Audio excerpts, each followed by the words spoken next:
Welcome to the Overview of Marketing Lecture Series. In this video, we'll focus on one core question. What is marketing?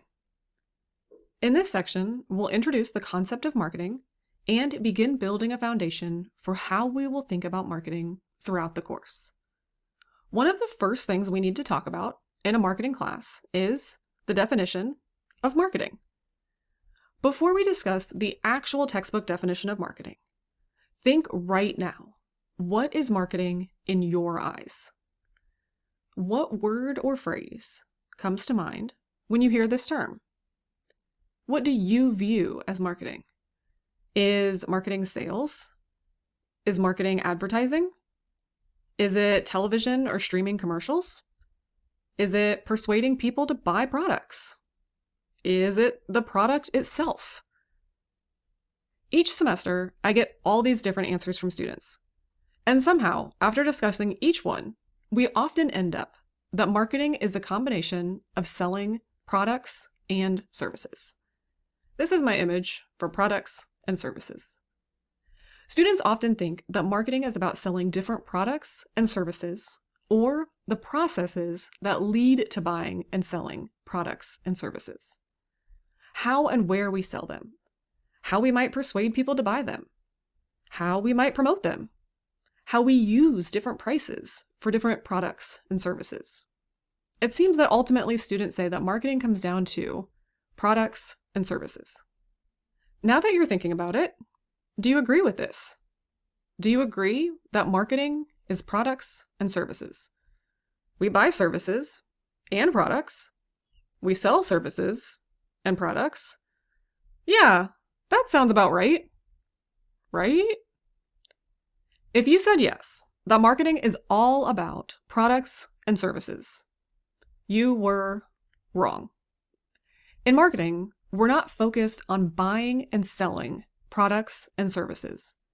Instead, we're focused on the value and the benefits that those products and services provide to us.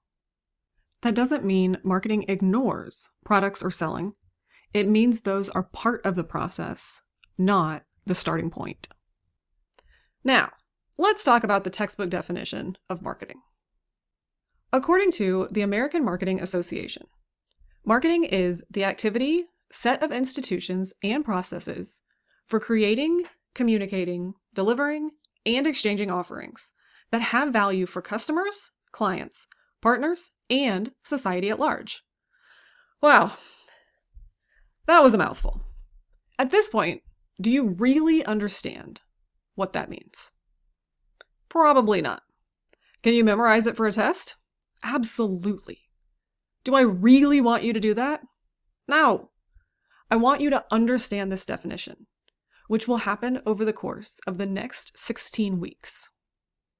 In a nutshell, what I want you to think about going forward is that marketing is the processes for delivering value and benefits for customers, not simply selling products or services. Or we could even say ideas. Let's think about this in an actual example. As I'm recording this video, I'm currently drinking a cup of coffee. Let's think about a coffee mug. What is a coffee mug? Is a coffee mug a product? Yes. Did I buy this coffee mug because it was a product? No. I bought my coffee mug because it provides me with value and it has benefits. My coffee mug is actually an insulated coffee mug. So the value to me is that my coffee stays warm longer than if I was using a ceramic mug. The benefit that this insulated coffee mug provides to me is that it holds my coffee. I don't have to drink my coffee out of my hand.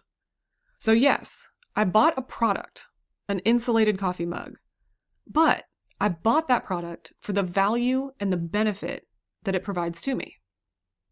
Let's look at another example. This time we have a vacuum cleaner.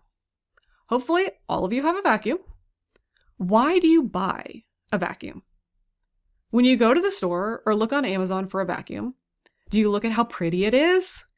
Do you look at how it will match the decor in your house or your apartment? Probably not. When shopping for a vacuum, you're likely looking to see, does it have a bag that has to be replaced? Does it cover a certain amount of space in your home easily before you have to empty the canister? You might even be looking at a robot vacuum, like a Roomba, because you wanted to vacuum when you're not even home. So when you're looking to buy a vacuum, you're looking at the value and the benefits that vacuum provides to you. It provides a clean floor. For a robot vacuum, it provides a way for you to vacuum and clean your floors when you're not even home. So you buy these items for the value or the benefit that they provide to you, not simply the product or the service itself. At this point, you might still feel like marketing is mostly about selling products. And selling is part of marketing. But it's not where marketing starts, and it's not the main focus. Marketing begins long before a product ever reaches a shelf or a website. It starts with understanding customers, what they want, what they need, what problems they're trying to solve, and how they make decisions. Marketing helps organizations figure out what to offer in the first place. At the same time, marketing helps consumers learn about what options are available to them. This can happen in very obvious ways, like advertisements. But it can also happen in much quieter, less noticeable ways. Whether you realize it or not, marketing is constantly working in the background to connect organizations and consumers. Some marketing is overt, meaning it is very clear that someone is trying to persuade you. A great example of overt advertising is a television commercial. When a commercial comes on, you immediately know that you are being advertised to. The goal is obvious: grab your attention and convince you to buy, try, or think positively about the product or brand, in this case, Jif peanut butter. Other marketing is covert, meaning the persuasion is more subtle. A good example of this is the because you watched recommendations on Netflix. Netflix is not directly saying, watch this show right now! Instead, it uses your past behavior to suggest content it thinks you will enjoy. This still influences your choices, but it doesn't feel like a traditional advertisement.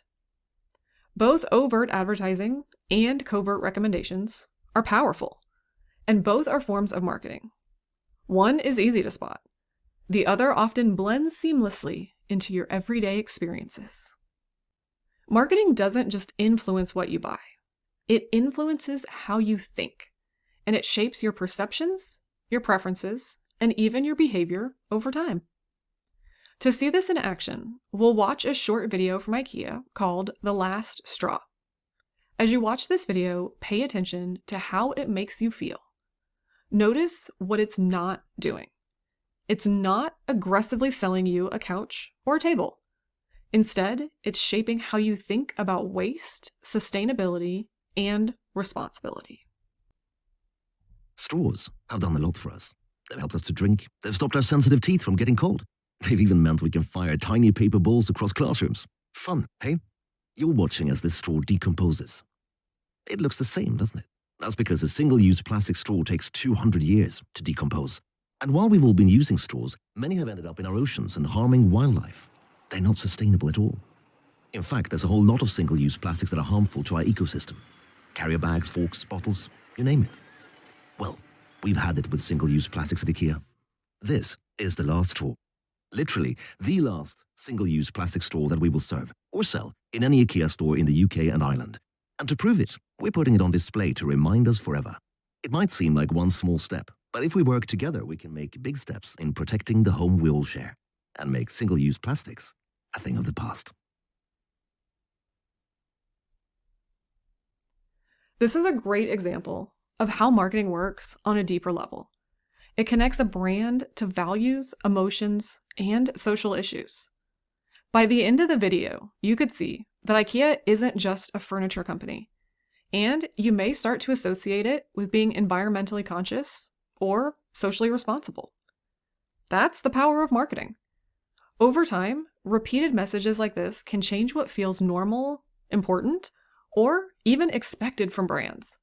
Marketing doesn't just respond to consumer behavior. it actively helps create it. Marketing doesn't stop at shaping how we think. It also creates experiences. And these experiences can be just as powerful as traditional advertising. In this next short video, pay attention to what's happening beyond the product itself. This example shows how brands can turn an everyday product into an interactive, memorable experience. The goal isn't just to sell something in that moment. The goal is to create an emotional reaction, a sense of surprise, or a positive memory that consumers associate with the brand.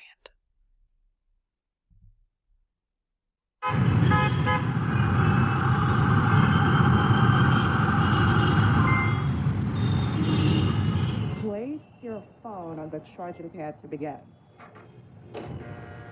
Come on, yo, why is it locked? Took my phone.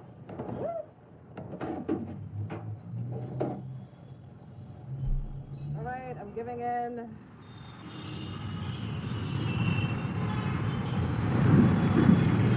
Oh.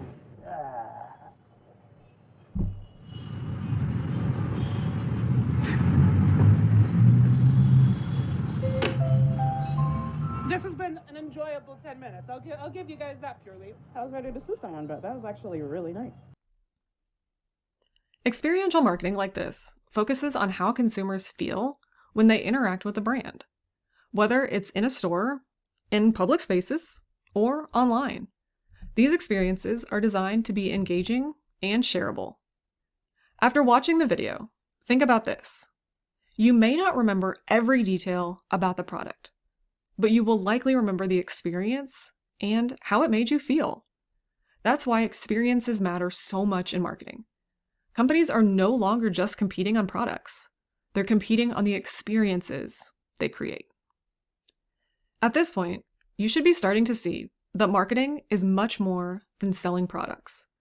Marketing delivers value and benefits, shapes how we think, and creates experiences that influence our choices, often without us even realizing it.